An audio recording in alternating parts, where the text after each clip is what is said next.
Eu sou o primeiro-tenente Diego Souza e hoje eu estou aqui para falar um pouco sobre combate a incêndio urbano.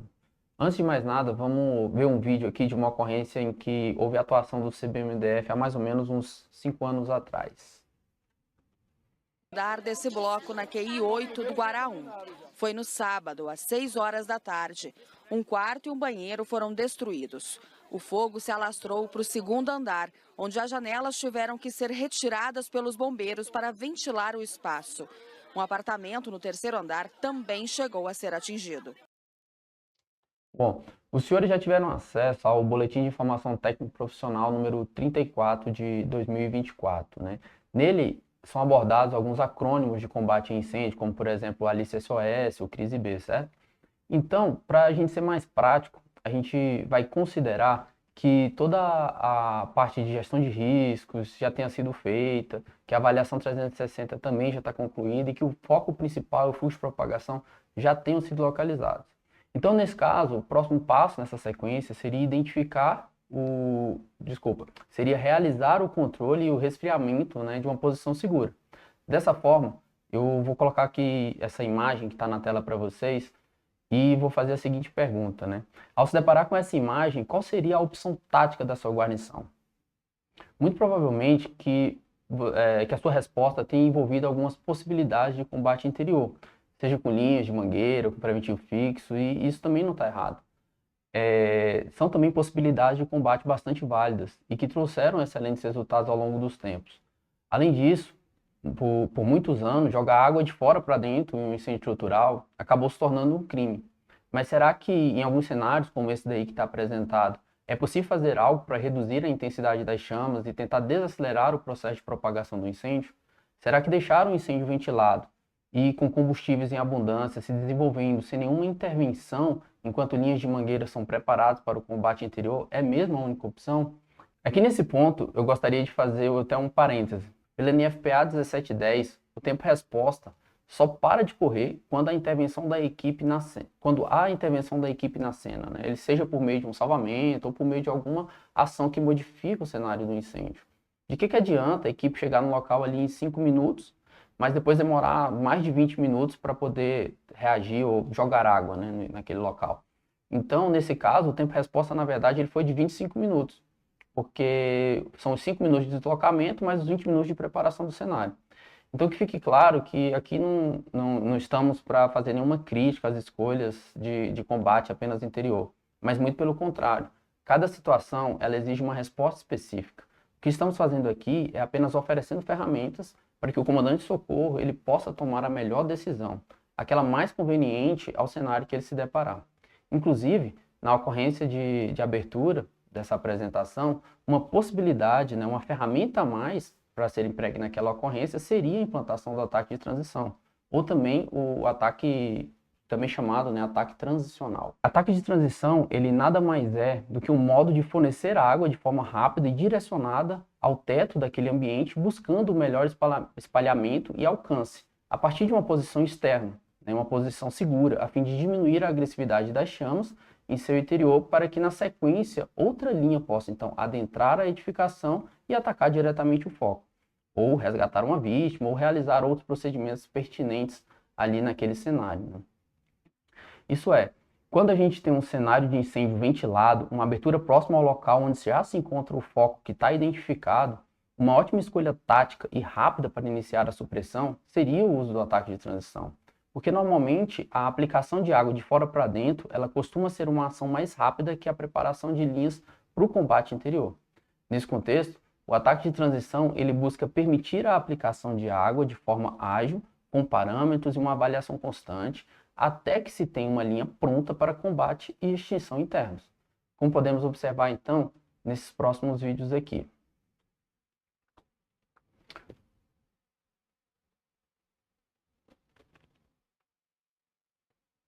Observe que o militar, ao visualizar de fora o fogo dentro do cômodo, o militar então lança um jato compacto no teto do compartimento e o efeito disso é percebido na parte da visão interna, com a redução da quantidade de labaredas quase que imediatamente com a chegada da água, né? Bem como, apesar da redução momentânea ali da visibilidade devido ao vapor que é formado, é nítido que o caminho da fumaça ele não é modificado pela aplicação da água. E isso demonstra como o jato foi bem feito. Inclusive, pelo mesmo local de entrada do jato, é permissível ali que ocorra a saída da fumaça. E isso acaba levando consigo também boa parte da energia térmica daquele ambiente. Esse procedimento ele pode ser repetido quantas vezes forem necessários, até que a linha de combate interno fique pronta. Momento no qual, então, é feita a transição de modos, onde a gente cessa o combate externo e então a gente inicia o combate interno. Observa ali no vídeo a entrada do bombeiro, no qual praticamente ele vai ter uma situação de combate bem mais amena, né? Uma situação de temperatura bem mais amena para ele poder realizar o combate. Na hora ali que é feita a abertura, a chama até tenta ali se reacender devido à nova ventilação que é feita no local, mas imediatamente ele inicia ali o combate direto para promover então a extinção total daquelas chamas ali. Bom, o ataque tradicional ele tem algumas vantagens, e entre elas está retardar o progresso do incêndio de uma posição ali segura, permitir intervenção enquanto se prepara o combate interno. Em consequência, ele reduz a agressividade das chamas e, né, com o abaixamento da temperatura, mesmo que esse abaixamento seja por períodos curtos de tempo. Observa que essa imagem aí ela vai mostrar para a gente o panorama geral de um incêndio durante o desenvolvimento, né, dele por essa linha vermelha e mostrando como é que é feito toda a evolução da temperatura. Já a linha amarela, ela é a perturbação na temperatura que a gente busca quando a gente realiza o ataque de transição. O que a gente quer é permitir melhores condições de acesso e também melhores condições de sobrevida para possíveis vítimas que existam naquele local. Alguns testes que a gente chegou a fazer no centro de treinamento operacional, essa redução na temperatura, ela pode chegar a algo em torno de 200 graus Celsius. Né? E isso é um valor bem significativo. E ela, inclusive, é comparável com dados que a gente encontra na literatura também. Tá? Observa aqui nessa imagem, então, ó, que essa variação de temperatura que tem aqui, o que a gente chama de ΔT, ela é uma redução que pode chegar a 200 graus. E isso que é o interessante a gente observar, porque eu vou ter aqui uma janela de acesso para o bombeiro, seja nesse ponto, ou seja, numa outra possibilidade na realização de um segundo ataque, no qual ele pode estar acessando em pontos de temperaturas menores do que a temperatura que normalmente aquele incêndio se desenvolveria, que seria essa temperatura aqui indicada por toda a linha vermelha. Observe que a gente não está aqui falando para jogar água de forma indiscriminada de fora para dentro, né? Tudo isso tem uma lógica, tem uma sequência de ações a serem desenvolvidas. Então, o ataque de transição, ele se diferencia muito do que era feito antigamente, quando apenas se jogava água de fora para dentro, tentando extinguir um incêndio. Ele não é só uma técnica, mas também um conjunto delas. A sua escolha, ela envolve considerar a aplicação de água de forma ágil, realizada preferencialmente por uma equipe diferente daquela que se prepara para realizar o combate interno, para que não se tenha uma perda de tempo muito grande. Então aqui, ó, enquanto uma equipe realiza o combate externo ali, direcionando o jato para o teto do ambiente para que ele ocorra o melhor espalhamento, eu já tenho que ter uma outra equipe de bombeiros se preparando para poder fazer o acesso. E aí sim, neste momento aqui, quando cortar o ataque externo, o ataque interno está pronto para poder iniciar o combate e não tem uma perda de tempo muito grande, que pode promover ali a reignição daquele cenário, né? Além disso, o bombeiro que vai estar ali manipulando o esguicho, ele precisa conhecer o seu equipamento, saber aplicar a água no local correto, no formato ideal, na quantidade adequada e regulando a vazão e o tempo de abertura do bico. Ainda mais, é importante que ele saiba também os efeitos do arraste de ar e como a manipulação do esguicho e a sua configuração pode afetar isso, pois o formato com que a água entra pela abertura tem que permitir a saída dos gases e vapores aquecidos dentro daquele ambiente. Portanto, jatos em neblina ou movimentações aleatórias sem nenhum sentido têm que ser evitados nesse processo. O bombeiro ele deve ainda fazer a avaliação constante do ambiente, das chamas, das características da fumaça, enquanto ele vai ali aplicando água. E se for o caso, até mesmo modificar o local, o tempo, o formato ou a quantidade. Ou ainda até mesmo desistir do modo de ataque caso ele não perceba os efeitos ali logo no início do combate. Dito isso, É possível que os senhores estejam aí se perguntando, né? Mas qual que é a configuração ideal, o tempo que eu devo permanecer com o esguicho aberto? Mais do que passar uma receita, é importante que os bombeiros aprendam a avaliar o cenário e tomar as melhores decisões. Por isso, diversos estudos recentes têm mostrado que não dá para dizer com exatidão o tempo de abertura ou a vazão para melhor eficiência. Se não for conhecida a carga de incêndio, a fase de desenvolvimento e a ventilação do ambiente, entre outros aspectos ali que têm que ser observados e são muito peculiares do próprio local. Por questões meramente práticas, a literatura ela apresenta algumas informações com base em padrões de incêndios que já foram estudados mundo afora. Mas isso não é uma regra. Por exemplo, quanto ao local de aplicação, o ideal é que ele seja no cômodo do foco, que já é conhecido ali dentro daquele incêndio. Quanto ao formato, tem que ser um jato compacto.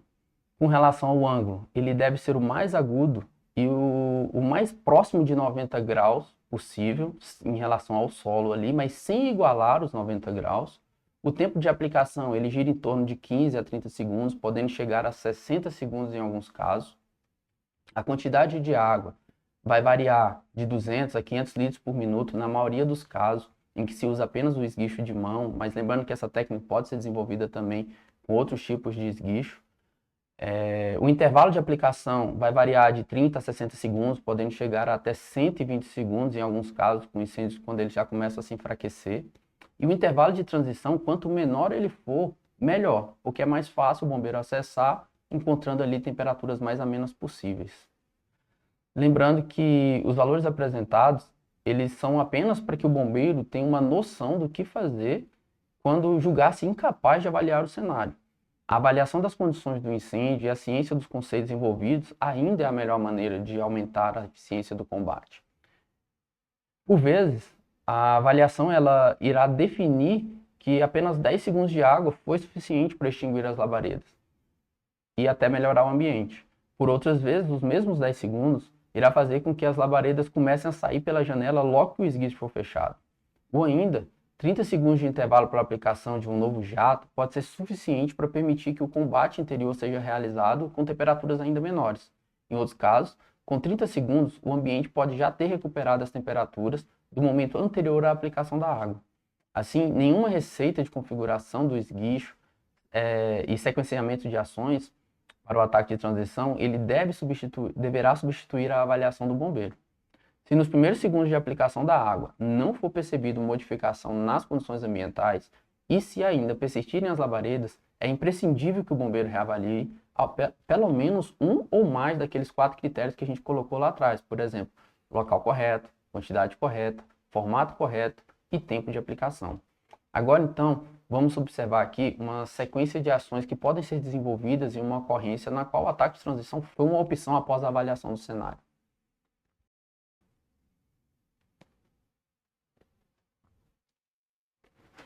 Aqui então a gente tem um cenário simulado de uma ocorrência.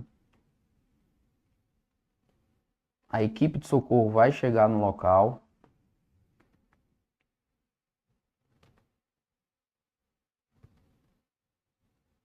Enquanto os militares descem os seus equipamentos, o chefe de guarnição ele já parte para realizar uma avaliação ali 360, tentando identificar outros pontos, o melhor ponto de acesso, outros pontos que possam existir focos, e também o fluxo de propagação ali daquela fumaça, para ele poder tentar tomar a melhor decisão. Após ter certeza de que ele vai realizar o ataque de transição, enquanto a primeira linha vai preparando todo o combate, ele já determina para a segunda linha que eles puxem uma linha direta para fazer ali de forma mais ágil, então, a parte do combate externo, né? Com base nessa informação, a primeira linha ela já inicia ali a montagem então da ligação e a montagem também das suas linhas. Nesse cenário aqui, a equipe optou por utilizar mangueiras aduchadas pelo seio para poder mostrar que essa possibilidade ela ainda é muito válida, apesar de ter diversas outras técnicas hoje bastante em vigor na tropa, como mangueiras em fase, mangueiras pré-conectadas. A metodologia ainda de mangueiras pelo seio é bastante válida nesse tipo de combate aqui. Então, ó, a segunda linha, nesse ponto, que são esses dois militares aqui, eles já deram o pronto à linha e já iniciaram então ali o combate externo, né? E eles vão repetir esse procedimental até que a primeira linha esteja pronta para fazer o combate interno. Diante disso, o que se espera é que aquele incêndio ali ele seja enfraquecido e que eu tenha, então, uma redução térmica e uma desaceleração do seu desenvolvimento. Observem aqui que, por exemplo, a segunda linha, eles não estão equipados completamente porque eles estão em uma posição segura. Tá? Por isso eles permanecem ali só de capacete, capa, para proteção ali contra algum material que porventura venha cair daquele local. Aqui a gente tem então o chefe de guarnição fazendo ali a conferência e preparando os seus militares para eles poderem fazer o acesso à parte interna, né? Depois de conferidos, o chefe de guarnição autoriza que eles façam a entrada. O chefe de primeira linha pega o esguicho, vai retirar o ar das mangueiras ali, testar o esguicho, verificar se ele realmente está em condições para um combate interno.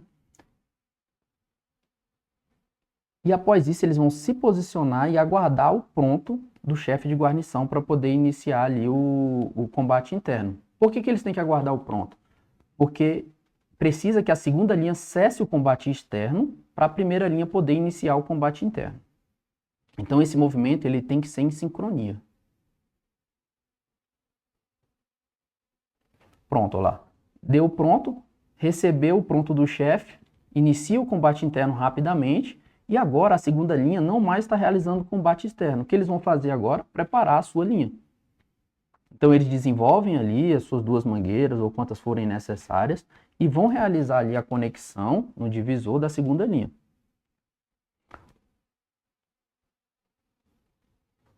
Observa que durante essas ações ali dentro de uma zona segura, até mesmo o condutor ele realiza alguns procedimentos para auxiliar as equipes.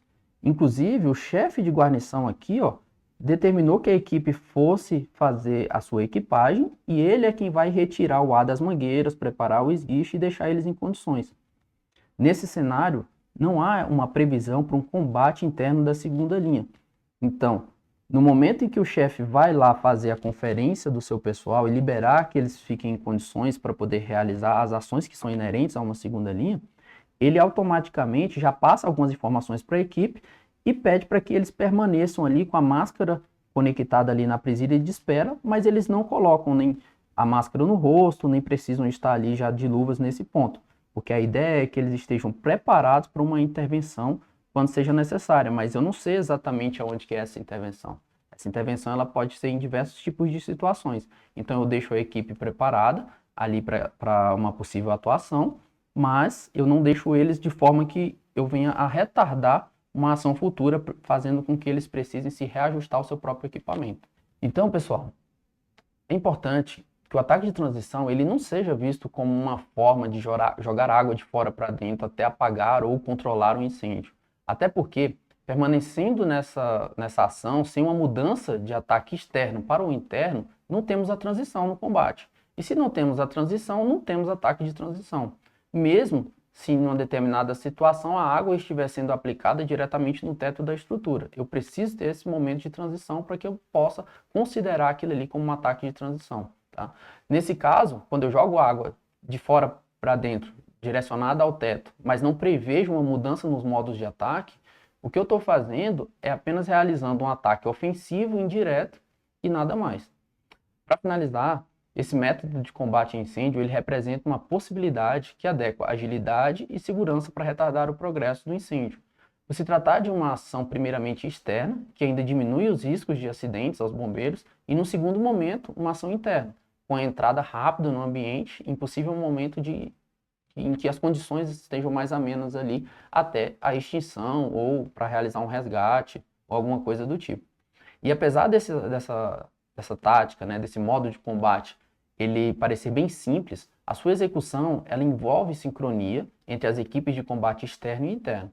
Por isso, a sua implementação ela necessita de bons treinos. Então, eu gostaria de agradecer a atenção de todos. Espero que tenham gostado do vídeo, que vocês possam treinar bastante e que esse modo de combate, então, ele seja mais uma ferramenta para que os senhores possam estar utilizando aí nas situações em que ele se fizer importante e aplicável. Até mais.